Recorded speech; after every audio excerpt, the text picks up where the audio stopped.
ठीक है दोस्तों, चलिए अपने इंजन को तेज करें और गियर बदलें, क्योंकि हम F1 के लिए जज्बा पर रेड बुल की धूमधाम से भरी फॉर्मूला 1 की दुनिया में घुसेंगे। आह, रेड बुल, वह टीम जिसने रेसिंग दृश्य को पुनर्निर्माण किया। उनकी यात्रा 2004 में शुरू हुई थी ना, जॉर्ज वॉटसन? बिल्कुल सही विलियम। उन्होंने जैगुआर टीम को ओवर ले लिया और क्रिस्टियान हॉर्नर को टीम प्रिंसिपल के रूप में रखा। एक ऐसे आदमी ने उन्हें अपनी दृढ़ नेतृत्व शैली के साथ कई विजयों तक पहुंचाया। हॉर्नर के योगदान को अत्यधिक महत्व दिया जा सकता है। उन्होंने शुरुआत से ही टीम को निर्देशित किया है और उसे आज की ताकत में रूपांतरित किया है। और अद्रियान न्यूवी के बारे में क्या कहें, है ना? वे फॉर्मूला 1 के डिजाइन के माहिर हैं, जो 2006 में तकनीकी निदेशक के रूप में रेड बुल में शामिल हुए। उनका जादूगर छूने से उनकी विजयों में महत्वपूर्ण भूमिका रहा है। वास्तव में जॉर्ज, न्यूवी की सीमाओं को छेड़ने और सदैव सुधार की कोशिश करने की क्षमता ने उन्हें विजयी गाड़ियों का निर्माण किया है और उन्हें टीम के लिए एक महत्वपूर्ण संपत्ति बना दिया है। और हम युवा प्रतिभा के प्रति उनकी समर्पण को भूल नहीं सकते। रेड बुल हमेशा सपनों के ड्राइवर्स के लिए एक पोषण भूमि रहा है ना विलियम? बिल्कुल सही जॉर्ज। अपनी दूसरी टीम अल्फाटोरी के साथ वे नवाचारी रेसर्स के लिए एक कदम स्थापित कर चुके हैं। वेटल, रिकियार्डो, वेरस्टापेन, ये सभी नाम रेड बुल की नजर में उच्चतम स्तर पर उभरे हैं। यह जीतने की संस्कृति सह संस्थापक डाइट्रिच मार्टेशिट्ज द्वारा स्थापित की गई है, जो रेड बुल को अलग बनाती है। वे सिर्फ प्रतिस्पर्धा करने का नहीं, बल्कि विजयी होने का लक्ष्य रखते हैं। सत्य जॉर्ज। उनके अपने क्षमताओं में विश्वास और उत्कृष्टता के प्रति समर्पण ने एक तीव्र प्रतिस्पर्धी वातावरण बनाया है। यही तत्व उन्हें खेल के शीर्ष पर ले जाने में सहायता करता है। बिल्कुल एक रेड बुल की तरह उन्होंने उड़ान भरी और ऊंचाइयों को छू लिया है। उनकी सफलता की कहानी सिर्फ ऐतिहासिक ही नहीं, बल्कि अविरत है। यह उनके समर्पण, तकनीकी प्रतिभा और अपनी टीम में अटूट विश्वास का प्रमाण है। सहमत हूं जॉर्ज।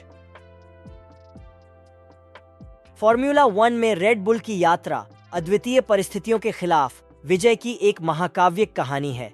ये एक कथा है जो आज भी प्रेरित करती है और मोटरस्पोर्ट की दुनिया में गति सेट करती है।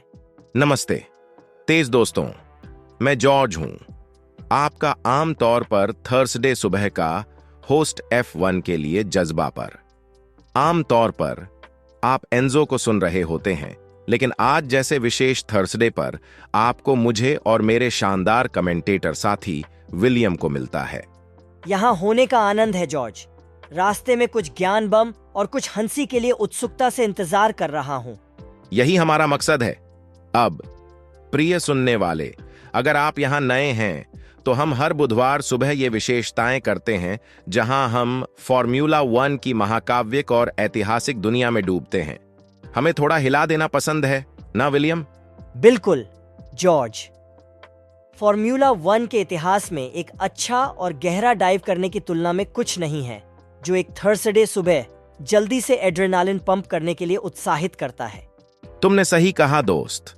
तो अगर आप फॉर्मूला 1 के प्रशंसक हैं, या यदि आप बस इसके बारे में जानने के लिए उत्सुक हैं, तो हमारे चैनल को सब्सक्राइब करें, उन सूचनाओं को सक्रिय करें, हमें 1 या 2 टिप्पणी छोड़ें और हमारा पॉडकास्ट अपने दोस्तों और परिवार के साथ साझा करें। यह हमें ऑन एयर रखने और हमारे सिलेंडर्स को चलाने में सहायता करता है। और जितने अधिक उत्साहित रहेंगे, सही है ना जॉर्ज वॉटसन? ठीक कहा विलियम। अब जब हम आज के विषय रेड बुल रेसिंग टीम के बारे में और गहराई में जाएंगे, मैं तुम्हें कुछ बताता हूं। हमने इस विषय को चुना है क्योंकि यह संघर्षशीलता, नवाचार और बेशक गति की कहानी है। ये सब सीखें जो हम सभी अपने जीवन में लागू कर सकते हैं। विषय पर और विस्तार से जानना चाहते हो? हमारे साथ जुड़े रहो। मुझे इसे खोजने के लिए बेकरारी है जॉर्ज। मेरे यहां भी वही हालत है विलियम। तो और देरी न करते हुए हम पूरी गति से आगे बढ़ते हैं।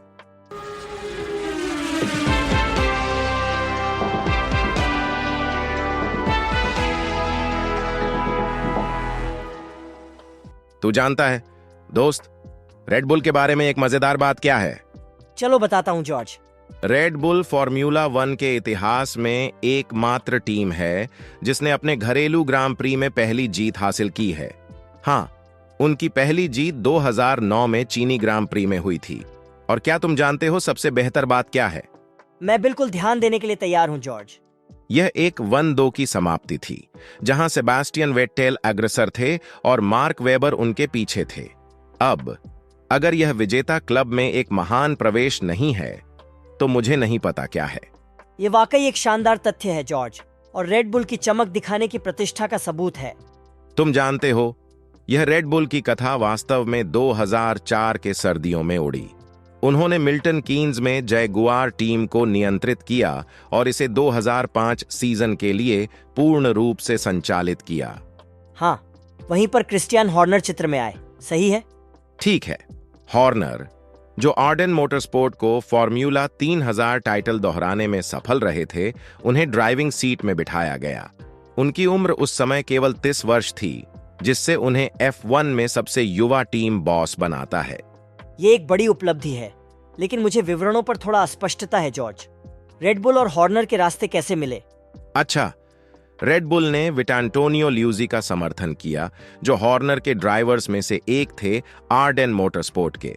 इससे हेलमुट मार्को, रेड बुल के जूनियर्स के मुख्य, का ध्यान आकर्षित हुआ। हॉर्नर के नेतृत्व में प्रभावित होकर उन्होंने डीट्रिच माटेशिट्स को उनकी सिफारिश की, और बाकी, जैसे कि कहते हैं, वह इतिहास है। अब वह समझ में आया है। स्पष्टीकरण के लिए धन्यवाद जॉर्ज। तो यहां कुछ ऐसा है जो आपके दिमाग को चलाने के लिए है। क्या आप जानते हैं, रेड बुल रेसिंग की जड़ें एक ही नहीं बल्कि 2 बंद हो चुके F1 टीमों में हैं। सच्ची बात है? वास्तव में जैगुआर के पहले मिल्टन कीन्स की संचालन विधि मूल रूप से स्टीवर्ट ग्रैंड प्री थी, जिसे महान जैकी स्टीवर्ट द्वारा स्थापित किया गया था। इस प्रकार रेड बुल की सफलता एक बहुत ही ऐतिहासिक आधार पर आधारित है। ये बहुत रोचक है। ये वास्तव में दिखाता है कि खेल समय के साथ कैसे विकसित हो सकता है। तो जब डेविड कूलथार्ड ने 2006 में मोनाको में अपनी पहली पोडियम समाप्ति हासिल की थी, तब से रेड बुल ने काफी शानदार आंकड़े हासिल किए हैं। हम बात कर रहे हैं 256 रोस्ट्रम समाप्तियां, 107 रेस जीतें, 92 पोल पोजीशंस और 7000 से अधिक अंकों की। ये एक प्रभावशाली रिकॉर्ड है, लेकिन क्या आप कुछ प्रमुख उदाहरणों के साथ इसे व्यक्त कर सकते हैं? बिल्कुल। चलिए उनके ड्राइवर्स खिताबों की बात करें। सेबास्टियन वेटेल और मैक्स वर्स्टापेन ने मिलकर इनमें से 6 खिताब जीते हैं, और जब हम कंस्ट्रक्टर्स खिताबों की बात करते हैं तो रेड बुल के पास उनमें से भी 6 हैं। ये स्पोर्ट पर उन्होंने एक स्थायी छाप छोड़ी है, ये स्पष्ट है। विवरणों पर ध्यान देना इसमें एक भूमिका निभाना होगा। क्या आप सहमत हैं? बिल्कुल। क्रिस्टियान हॉर्नर हमेशा विवरणों के बारे में चिंतित रहते थे। रॉबर्ट डोर्नबोस, एक रेड बुल टेस्ट और रेस ड्राइवर, कहते थे कि हॉर्नर अपनी टीम को पहले ही ट्रैक पर भेज देते थे ताकि पिट बॉक्स को पेंट करें और सुनिश्चित करें कि सब कुछ सही हो। इस स्तर की तैयारी निश्चित रूप से उनकी ट्रैक पर सफलता में योगदान करती है। कहा जाता है कि रेड बुल, या विशेष रूप से हेलमुट मार्को, को क्रिस्टियान हॉर्नर के निर्धारण और नेतृत्व कौशलों ने आकर्षित किया था, यहां तक कि उनकी जवानी में ही। हॉर्नर के पास काम करने का एक अद्वितीय तरीका था और मार्को ने इसमें क्षमता देखी। तो क्या हॉर्नर की किशोर श्रेणियों में सफलता ही थी जो मार्को को वाकई आकर्षित कर गई थी? हाँ, बिल्कुल। हॉर्नर की आर्डेन टीम ने 2004 में दोनों फॉर्म्यूला 3000 चैंपियनशिप खिताबों को हासिल किया, जो एक महत्वपूर्ण उपलब्धि थी। और वहीं पर विटांटोनियो ल्यूजी की एंट्री हुई, सही है? हाँ, लियूजी ने हॉर्नर के रूप में अपने टीम प्रिंसिपल के साथ ड्राइवर्स क्राउन जीता। वह रेड बुल की F1 की यात्रा के नवजात चरणों में महत्वपूर्ण भूमिका निभाते थे, जिसके बारे में मार्को को हॉर्नर के बारे में कई सकारात्मक प्रतिक्रियाएं मिलीं। लियूजी ने अक्सर हॉर्नर की नेतृत्व क्षमता और सफल टीम का निर्माण करने की क्षमता के बारे में बात की है। तुम जानते हो, मार्क वेबर ने क्रिश्चियन के नेतृत्व के बारे में कुछ दिलचस्प बातें कही थीं। उन्होंने उद्यान प्राणी के रूप में अपने अनुभव का उल्लेख किया, जिससे उन्हें टीम का प्रबंधन करते समय एक अद्वितीय दृष्टिकोण मिला। यह मजेदार है क्योंकि मेरे पास भी इस पॉडकास्ट को होस्ट करने से पहले रेडियो प्रस्तुतकर्ता होने का समान अनुभव था। मुझे लगता है कि सुनने वाले की जगह होने का अनुभव मुझे हमारे श्रोताओं की इच्छाओं को समझने में अलग दृष्टिकोण प्रदान करता है। तो क्या तुम कह रहे हो कि तुम क्रिश्चियन हॉर्नर के समान हो? ठीक है, बिल्कुल नहीं। मुझे लगता है मैं एक चैंपियनशिप जीतने वाली फॉर्मूला 1 टीम चलाने के स्तर पर नहीं हूं। मुझे उम्मीद है कि नहीं, वरना हमें तुम्हें बॉस कहना पड़ेगा। उसकी जरूरत नहीं है। मैं बस तुम्हारे साथ ही पॉडकास्ट होस्ट होने पर खुश हूं। ठीक है, मैंने किसी को भी चिढ़ाने की कोई इच्छा नहीं रखी थी। क्रिस्टियान क्लाइन, एक और रेड बुल टेस्ट और रेस ड्राइवर, वास्तव में वर्षों के दौरान क्रिस्टियान हॉर्नर की विकासशीलता की प्रशंसा करता है। यह दिलचस्प है कि हॉर्नर वास्तव में क्लाइन से छोटे थे जब उन्होंने टीम प्रिंसिपल के रूप में कमांड किया, और वह भी 500 से अधिक लोगों की एक महान F1 टीम की। इतनी कम उम्र में ऐसी असाधारण जिम्मेदारी संभालना वास्तव में अद्भुत है।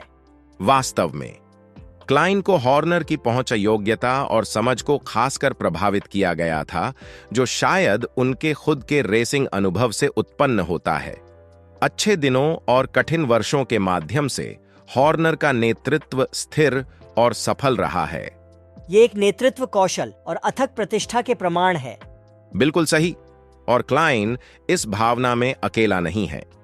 डेविड कूलथार्ड भी हॉर्नर को रेड बुल की सफलता का एक हिस्सा मानते हैं। ऐसा लगता है कि उनका प्रभाव और नेतृत्व रेड बुल को उस दुर्दम्य टीम में बनाने में महत्वपूर्ण योगदान रहे हैं जो वह आज है। रेड बुल के इतिहास में एक महत्वपूर्ण पल बेशक वह था जब उन्होंने 2006 में F1 डिजाइन गुरु एड्रियन न्यूई को अपने तकनीकी निदेशक के रूप में साइन किया। हाँ, क्या न्यूई ने निंटीज में विलियम्स और मैक्लारेन टीम के साथ सफलतापूर्वक समय बिताया था? बिल्कुल सही। और कहा जाता है कि उनकी रेड बुल में आगमन ने उनके तकनीकी विभाग को पुनर्निर्माण किया और उसके बाद के वर्षों में उनकी पहचान को बढ़ावा दिया। वे 2009 में वेटल और वेबर के साथ चीन में अपनी पहली विजय और 1-2 की समापन स्थान तक पहुंचे। हाँ, वह उनकी प्रभुत्व की शुरुआत थी, क्या नहीं? हाँ, और उसके बाद वे 2010 से लेकर 2013 तक 4 सफल ड्राइवर्स और कंस्ट्रक्टर्स डबल्स के लिए एक आश्चर्यजनक दौड़ पर निकल पड़े। मैंने कभी उस दृष्टिकोण से इसके बारे में सोचा नहीं था। ये एक अच्छा विचार है कि कैसे एक महत्वपूर्ण साइनिंग से पूरी टीम के लिए परिवर्तन हो सकता है। इस पर विचार करने के लिए ये एक अच्छा बिंदु है। सच्चाई और टीम की नियमों में कई बार परिवर्तन के बावजूद भी उसकी निरंतर सफलता, न्यूवे की तकनीकी प्रतिभा और क्रिस्टियान हॉर्नर जैसे लोगों के नेतृत्व का प्रमाण है। डेविड कूलथार्ड रेड बुल के लिए क्रिस्टियान हॉर्नर के दृष्टिकोण के बारे में एक दिलचस्प परिप्रेक्ष्य प्रदान करते हैं। उन्होंने बताया है कि हॉर्नर ने एड्रियन न्यूवे को टीम में शामिल करने के बारे में बातचीत की शुरुआत की। वह बहुत महत्वपूर्ण बातचीत थी होगी। हाँ, वाकई ऐसा ही था। कूलथार्ड याद करते हैं कि उनकी पहली मुलाकात एड्रियन के साथ ब्लूबर्ड कैफे में हुई थी, जहां उस प्रक्रिया की शुरुआत हुई जिससे अंततः न्यूवे टीम में शामिल हुए। इसलिए हॉर्नर की पूर्वदर्शिता ने चीजों को गतिशील बनाया। बिल्कुल सही। कूलथार्ड को हॉर्नर के दृष्टिकोण से बहुत प्रभावित हुए थे, जो आगामी वर्षों में होने वाली युद्धों के लिए सर्वश्रेष्ठ टीम को तैयार करने की दृष्टि थी। आपको पता है, ये निर्णय और दृष्टियां कैसे जीवंत होती हैं? यह सुनना दिलचस्प होता है ना? सचमुच, यह निश्चित रूप से फॉर्मूला 1 में रणनीतिक योजनाबद्धता के महत्व के बारे में दृष्टिकोण प्रदान करता है। रॉबर्ट डोर्नबोस को एड्रियन न्यूवे के बारे में बहुत जोरदार प्रभाव हुआ था। वह इतना आगे जाता है कि उन्हें फॉर्मूला 1 के आइंस्टीन कहने तक का कहना है। बहुत ही गर्व की बात है। यह वाकई है। उन्होंने एक टेस्टिंग दिन की याद की है जब एड्रियन ने उनसे पूछा कि क्या यह संभव होगा कि एक F1 कार को दोनों पैरों को स्टैक करके चलाया जाए, नीचे ब्रेक और ऊपर थ्रॉटल हो, ताकि कार के सामने की ओर स्लीक और स्लिकर बना सके।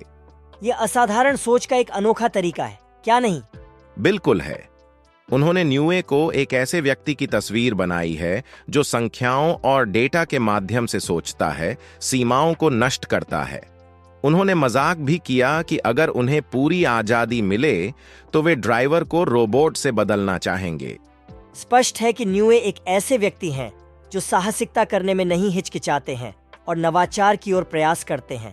वास्तव में, और मार्क वेबर इस भावना को दोहराते हैं, उन्होंने उल्लेख किया कि एड्रियन के कुछ उभरते हुए विचारों से वह अपने नवाचारी सोच की गहराई पर सोचने पर मजबूर हो जाते हैं। मार्क वेबर आगे जाकर एड्रियन के विशिष्ट काम करने के तरीके में खोजते हैं, जहां उन्होंने सुधार की अग्रणी प्रयास की बातचीत की है। ऐसा न्यूए के साथ एक चलता फिरता विषय लगता है, क्या नहीं? यह वास्तव में ऐसा है। मार्क वेबर के अनुसार एड्रियन की सोच यह है कि कल कभी पर्याप्त नहीं था। यह भावना उन्हें उनकी प्रारंभिक सफलताओं के माध्यम से शक्ति प्रदान करती थी। यह एक शक्तिशाली प्रेरणा है। बिल्कुल, और यह सिर्फ रेस जीतने के बारे में नहीं था। वेबर बताते हैं कि एड्रियन प्रारंभिक सफलता के बावजूद उन्हें अपने पिट स्टॉप्स जैसे क्षेत्रों में सुधार के लिए दिखा रहे थे। इसीलिए वह हमेशा टीम के प्रदर्शन के हर पहलू को अधिकतम करने के तरीकों की खोज कर रहा था। हाँ, और वेबर उस गुण की प्रशंसा करते हैं। उन्होंने एड्रियन को संपूर्ण विभाग की तकनीकी रीढ़ कहा है और उनकी विनम्रता और सुनने की क्षमता की सराहना की है। और यह भी न भूलें, ये सब उस व्यक्ति से आ रहा है जिसने न्यूई के साथ साझा रेखा बनाई है। ये एक रोचक अंदाज है। यह निश्चित रूप से है। यह स्पष्ट है कि एड्रियन का दृष्टिकोण और मानसिकता फॉर्म्यूला 1 में रेड बुल की यात्रा को आकार देने में महत्वपूर्ण रहे हैं। हम वापस उत्सुकता से आगे बढ़ने से पहले मैं थोड़ी देर के लिए एक छोटा साइड बार लेना चाहता हूं। दोस्तों, अगर आप सामग्री का आनंद ले रहे हैं तो क्या आप हमारे लिए एक गुणवत्ता बटन दबा सकते हैं? और अगर आपने अभी तक नहीं किया है तो कृपया F1 के लिए जज्बा को सब्सक्राइब करें। यह हमें इस शीर्ष स्तरीय मुफ्त सामग्री को निर्माण करने में मदद करता है, और अपने दोस्तों के साथ इसे साझा करना न भूलें। हमारे पास 3 बजे और 7 बजे तेज नए एपिसोड होते हैं, और असली रेसिंग प्रेमियों के लिए हम रेस वीकेंड पर विशेष एपिसोड भी लेते हैं। साथ ही हर बुधवार की सुबह हम एक बड़े विषय को विस्तृत विशेष एपिसोड में विश्लेषण करते हैं। मैं खुद इसे और अच्छी तरह से नहीं कह सकता था। आपका समर्थन इस पॉडकास्ट को चलाने के लिए महत्वपूर्ण है। अब चलिए फॉर्मूला 1 की रोचक दुनिया में वापस आते हैं। अब चलिए एड्रियन न्यूवी की शीर्ष विजयी F1 कारों पर एक नजर डालें। काफी विस्तृत संग्रह, क्या आप कहेंगे? वास्तव में विलियम्स W14B जो 1992 में थी, फिर मैक्लारेन MP4 ठगाव 13 जो 1998 में थी, और फिर उनकी शानदार सफलताओं के साथ रेड बुल से शुरू होकर RB6 जो 2010 में थी। उनकी प्रदर्शन की दौड़ बेहद प्रभावशाली रही है, क्या नहीं? और यह अभी तक समाप्त नहीं हुआ है। वर्तमान मौसम अभी भी जारी है और हम रेड बुल RB19 से कुछ मजबूत प्रदर्शन देख रहे हैं। हाँ, मेरे चाचा कहते थे, एक मजबूत टीम अनुभव और नवाचार का मिश्रण होती है, और ऐसा लगता है कि यह एड्रियन के पथिक्रम के साथ पूरी तरह से मेल खाता है। यह काफी उचित उद्धरण है। क्रिस्टियान क्लीन कहते हैं कि एड्रियन को रेड बुल के साथ जुड़ाना एक महत्वपूर्ण कदम था। पीछे मुड़कर देखने पर स्पष्ट है कि एड्रियन को जोड़ने से रेड बुल के दृष्टिकोण में बदलाव हुआ था। अब वे बस पार्टी टीम नहीं थे, उनकी महत्वाकांक्षाओं के प्रति वे गंभीर थे। यह किसी न किसी रूप में एक हाल ही में हुए घटना की याद दिलाता है, जहां एक नया खिलाड़ी स्थानीय फुटबॉल टीम में शामिल हुआ और उनका संपूर्ण गतिविधि में बदलाव हुआ। हंसी आती है जब आप ये कहते हैं। मैंने भी ऐसा कुछ देखा जब मेरी स्थानीय क्रिकेट टीम ने एक अनुभवी गेंदबाज को शामिल किया था। इससे टीम की प्रतिष्ठा में बदलाव हुआ और उनकी प्रदर्शन में विशेष सुधार हुआ। ठीक है, एक महत्वपूर्ण व्यक्ति का वह प्रभाव है जो वास्तव में एक टीम को उत्तेजित कर सकता है। और टीमों की बात करते हैं, चलिए चर्चा करें रेड बुल की ड्राइवर विकास में भूमिका के बारे में।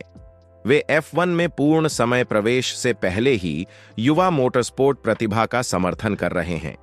हाँ, उन्होंने शुरुआत में क्लाइन, पैट्रिक फ्रीसाचर और बर्नहार्ड ऑइंगर जैसे ऑस्ट्रियाई ड्राइवर्स का समर्थन किया। फिर उन्होंने 999 और 2003 के बीच फॉर्म्यूला 3000 में प्रतिस्पर्धा करने के लिए रेड बुल जूनियर टीम का गठन किया। और प्रतिभा को पोषित करने में उनका समर्पित प्रयास आज भी जारी है। वे ड्राइवर्स की तलाश करते हैं और समर्थन करते हैं, उन्हें विभिन्न जूनियर श्रेणियों में खुद को साबित करने का मौका देते हैं। रेड बुल का ड्राइवर विकास कार्यक्रम निश्चित रूप से कुछ बड़े नामों को उत्पन्न कर चुका है। वेटेल, रिकियार्डो और वेरस्टापेन, कुछ उदाहरण देने के लिए। और ये सिर्फ प्रशिक्षण में धन को नहीं डालने के बारे में है। ये समर्पण, हाथ से संबंधित दृष्टिकोण है और वास्तव में इन युवा प्रतिभाओं को पंख देना है, जैसा कि विटांटोनियो ल्यूजी कहते हैं। बिल्कुल सही।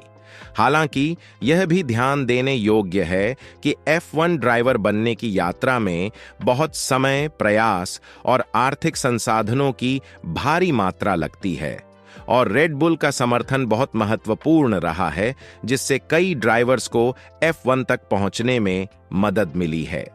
हाँ, और जैसा कि ल्यूजी ने कहा, कभी कभी निर्णय लेना काफी कठिन हो सकता है, खासकर डॉक्टर मार्को के द्वारा, लेकिन फिर भी यह एक बहुत ही प्रतिस्पर्धापूर्ण खेल है और दांव बड़े हैं और इसमें और सहमत होना मुश्किल है।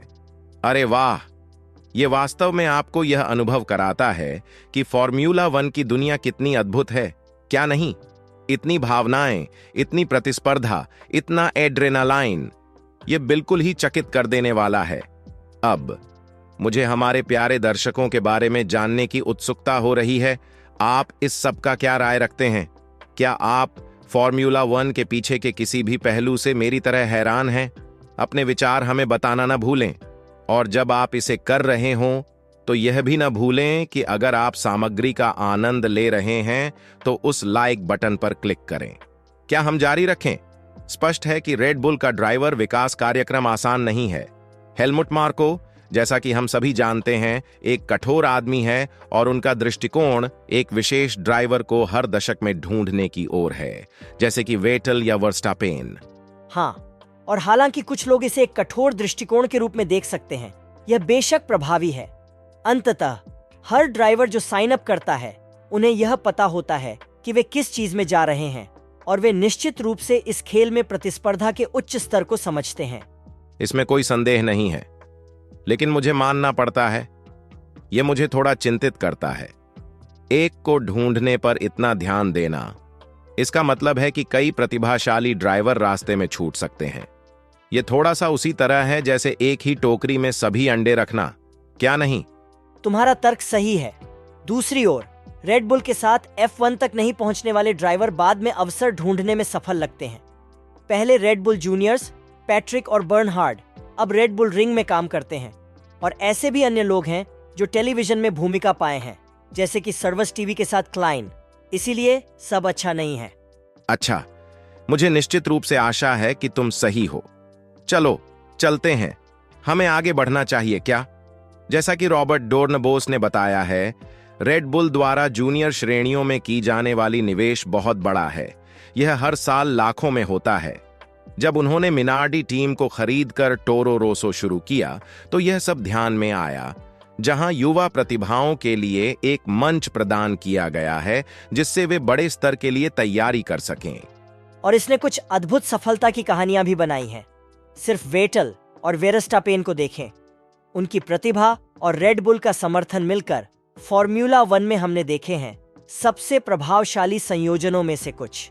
यह मेरे हाल ही में हुए एक अनुभव के साथ मेल खाता है, जब मैं एक स्थानीय फुटबॉल कोच के साथ बात कर रहा था। उन्होंने मुझे बताया कि उनकी टीम के युवा अकादमी में की गई निवेश ने उनके कुछ युवा खिलाड़ियों को अब वरिष्ठ टीम के लिए बुलाने के साथ फल दिया है। हंसी की बात यह है कि मैंने क्रिकेट की दुनिया में एक पोखर में एक ऐसी ही स्थिति का सामना किया। यहाँ बर्मिंघम में एक स्थानीय टीम ने अपने युवा कार्यक्रम में भारी निवेश किया, और अब कुछ उन खिलाड़ियों ने काउंटी टीम तक पहुंच लिया है। यह बस दिखाता है ना, विकास और कच्चे प्रतिभा की पोषण में निवेश करने से असाधारण परिणाम प्राप्त हो सकते हैं। चलिए हम रेड बुल के ड्राइवर विकास कार्यक्रम की दुनिया में अपनी यात्रा जारी रखें। हाँ, रेड बुल के लेट को संस्थापक और मालिक डीट्रिच माटेशिट्स सचमुरहा एक विजयी संस्कृति रखते थे। उनका खेल के प्रति जुनून और व्यापारिक कुशलता ने रेड बुल को एक मध्यवर्गीय दौड़ने वाली टीम से एक विश्व चैंपियन टीम में बदलने में बहुत बड़ी भूमिका निभाई। तो स्पष्टीकरण के लिए, क्या रेड बुल शुरू से ही एक शीर्ष स्तरीय टीम नहीं थी? हे मेरे प्यारे दोस्त, आप ऐसा लग रहे हैं जैसे आपने हाल ही में फॉर्मूला 1 की दुनिया में ट्यून किया हो, लेकिन नहीं। रेड बुल हमेशा वे महाकाय नहीं थे जैसे वे आज हैं। उन्होंने छोटे से शुरुआत की और अपने रास्ते पर काम किया, जैसे कि कोई अन्य टीम। हाय, ऐसे सुनने वाले भी हो सकते हैं जो फॉर्मूला 1 में नए हैं। यदि यह किसी को सीखने में मदद करता है तो ये एक मूर्ख प्रश्न नहीं है। ठीक है, लेकिन वे प्रश्नों को संयम में रखेंगे। हाँ, मुझे चाहिए नहीं कि हमारे निष्ठावान सुनने वाले किसी और चैनल पर उबाऊ होकर स्विच कर जाएं। अरे चलो यार, सबसे सामान्य जानकारी भी रोचक हो सकती है। चलो आगे बढ़ते हैं। हाँ, विटांटोनियो लियूजी के शब्द बिल्कुल सही ढंग से रेड बुल के मूल्यों को संक्षेप में व्यक्त करते हैं। वे सब कुछ ऐसा करते हैं जिससे वे नंबर 1 बन सकें। मेटेशिट्स वास्तव में एक अद्वितीय आदमी थे, एक ऐसा व्यक्ति जिसकी मौजूदगी को हर किसी ने महसूस किया। उनकी मृत्यु न केवल रेड बुल के लिए बल्कि पूरे फॉर्मूला 1 दुनिया के लिए एक बड़ी क्षति थी। मेटेशिट्स हमेशा अपने खिलाड़ियों के लिए वहां होने के बारे में सुनना बहुत प्रभावशाली होता है। यह मुझे अपने बचपन के कोच की याद दिलाता है। वह एक धनी व्यापार उद्यमी नहीं थे, लेकिन उनके छात्रों के प्रति एक समान समर्पण था। वे हमेशा हमें उत्साहित करते थे कि हम सर्वश्रेष्ठ बनने की प्रेरणा रखें, परिस्थितियों के बावजूद। यह एक प्यारी याद है। यह दिखाता है कि एक विजयी मानसिकता को किसी भी स्तर पर पोषित किया जा सकता है, चाहे यह स्थानीय खेल कोच हो या फॉर्मूला 1 टीम के एक अरबपति मालिक। उनके खिलाड़ियों के प्रति समर्पण ही वही चमकता है। वास्तव में ये सब लोगों में सर्वश्रेष्ठता को निकालने के बारे में है ना? चलिए आगे बढ़ते हैं। वफादारी और प्रतिस्पर्धा की संस्कृति निर्माण करना, जैसा कि डेविड कोल्थार्ड साझा करते हैं, रेड बुल का एक विशिष्ट पहलू है। यह संस्कृति लोगों को सिर्फ इसका हिस्सा बनने के लिए ही नहीं बल्कि इसके अंदर विकसित होने के लिए प्रोत्साहित करती है। यह सिर्फ सर्वश्रेष्ठ लोगों की एक टीम बनाने के बारे में नहीं है, यह उन्हें उनकी सर्वोत्तम क्षमता प्रदान करने के लिए एक वातावरण बनाने के बारे में है। यह दिलचस्प है कि उन्होंने ऐसे तरीके से संचालन को सुगठित किया है जिससे यह एक बड़ी फॉर्मूला 3 टीम की तरह लगता है, जैसा कि मार्क वेबर कहते हैं। मुझे यह याद आता है बर्मिंघम में एक स्थानीय रग्बी क्लब का। वर्षों में काफी विकसित होने के बावजूद उन्होंने स्नेह भाव और चुस्ती को संभालने में सफलता प्राप्त की है, जैसे कि एक स्थानीय क्लब की होती है। यह बहुत अच्छा बिंदु है। उसी तरह हाल ही में मैंने मैनचेस्टर में एक स्टार्टअप का दौरा किया। उनकी तेजी से विकास के बावजूद उन्होंने उस छोटे कंपनी के माहौल को बनाए रखने का काम किया है जिससे सभी को सम्मिलित और महत्वपूर्ण महसूस होता है। यह सब संस्कृति को बनाए रखने के बारे में है ना? बिल्कुल। संस्कृति एक बहुत ही प्रभावशाली उपकरण है। यह वफादारी को प्रेरित कर सकती है और प्रदर्शन को बढ़ा सकती है। चलिए थोड़ा और रेड बुल की संस्कृति में खुद को डुबोचते हैं और देखते हैं कि यह कैसे फॉर्मूला 1 में उनकी सफलता पर प्रभाव डाली है। यह सचमुच विश्वास के बारे में है ना? हर एक व्यक्ति जो टीम के अंदर लंबे समय से भूमिका निभा रहा है, ड्राइवर्स सहित सभी टीम की सक्षमता में दृढ़ विश्वास रखते हैं। वित्तीय दृष्टिकोण से अगर यह समझ में आता है तो उन्हें हमेशा इसके लिए जाने का मौका मिलता रहा है। पूर्णतः सहमत हूं। त्वरित निर्णय लेना, कॉर्पोरेट लाल धागे की कमी, कार्य वातावरण, ये सब रेड बुल स्प्रिट में योगदान करता है। ये काफी समय से एक शीर्ष टीम रही है। नेतृत्व में स्थिरता ने भी उनकी सफलता में महत्वपूर्ण भूमिका निभाई है। अरे वाह, ये सोचने पर मजबूर कर देता है कि फॉर्मूला 1 की दुनिया कितनी अद्भुत है ना? इतनी भावनाएं, इतनी प्रतिस्पर्धा, इतना एड्रेनालिन। ये बिल्कुल पागलपन है। मेरे प्यारे दर्शकों, आपका क्या ख्याल है? क्या आप सामग्री का आनंद ले रहे हैं? हमें अपने विचारों को जरूर बताएं। यदि आप इन अपडेट्स का आनंद ले रहे हैं तो उस लाइक बटन को दबाएं। मैं वास्तव में इन अंतर्दृष्टियों का आनंद ले रहा हूं और मुझे आशा है कि आप भी ले रहे हैं। ट्यून इन करने के लिए धन्यवाद। चलिए जारी रखें।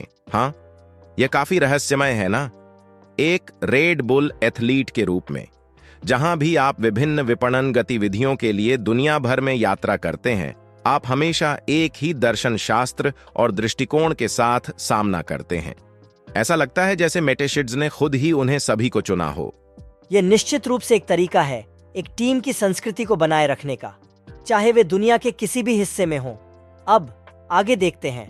रेड बुल अगले सप्ताह के कटार ग्रां प्री में और भी जश्न मनाने के लिए तैयार हैं। वेरस्टापेन के पास तीसरे सीजन से लगातार ड्राइवर्स वर्ल्ड चैंपियन बनने का स्पष्ट मौका है। वह कुछ बात होगी ना? ऐसी गिनती पर एक महानामा नामों के साथ शामिल होना। यह रेड बुल के लिए दूसरी लगातार डबल खिताब जीतने वाली अभियान की चिह्नित करेगा। अब तक इस वर्ष के 16 रेसों में से एक को छोड़कर वे अद्भुत रूप से सभी जीत चुके हैं और पिछले 20 में से 55, जिसमें वर्ष 2022 अभियान भी शामिल है। बिल्कुल, यह रेड बुल के लिए सफलता का एक युग रहा है। जैसा कि हमने चर्चा की है, इस सफलता में कई महत्वपूर्ण स्तंभ शामिल हुए हैं और देखना दिलचस्प है कि वे इन पर आगे बढ़ते रहते हैं। लेकिन अब तक हमें इंतजार करना होगा कि भविष्य में उनके लिए क्या लाता है। चलिए पॉडकास्ट के साथ जारी रखें। आज F1 के लिए जज्बा में सुनने के लिए धन्यवाद। हमने फॉर्मूला 1 में रेड बुल की संस्कृति, दर्शन और सफलता पर चर्चा करके एक बहुत ही मजेदार समय बिताया है। आपकी उपस्थिति ने इसे और भी आनंददायक बना दिया है। सदस्यता लेना और नोटिफिकेशन बेल को दबाना न भूलें ताकि आप हमारे भविष्य के एपिसोड्स को न छूमें। हर क्लिक मायने रखता है और यह हमें इन रोचक चर्चाओं को आप तक पहुंचाने में सहायता करता है। बिल्कुल, ये सब बातें फैलाएं। अपने स्थानीय पब में पॉडकास्ट के बारे में चर्चा करें, सोशल मीडिया पर इसे साझा करें या यह रात के खाने के समय भी उठाएं। ये सब फॉर्मूला 1 पर चर्चा को जीवंत और जोशीला रखने के बारे में है। और अगर आपने आज के एपिसोड का आनंद लिया है तो एक टिप्पणी छोड़ें और हमें बताएं। हमेशा आपसे सुनने का इंतजार रहता है। और हमारे प्यारे दोस्त एंजो, तुम इस एपिसोड को प्यार करोगे दोस्त, ये सुनना न भूलें। अब हम पहले से ही अगले एपिसोड के बारे में उत्साहित हैं और हम जानते हैं कि तुम भी होगे, लेकिन अब तक हम तुम्हें इसके साथ छोड़ रहे हैं। पेडल को मेटल पर रखें, सड़क पर नजर बनाए रखें। हमारे चैनल का सामग्री सोना है। फिर से सुनने के लिए धन्यवाद दोस्तों। अगली बार F1 के लिए जज्बा पर मिलते हैं।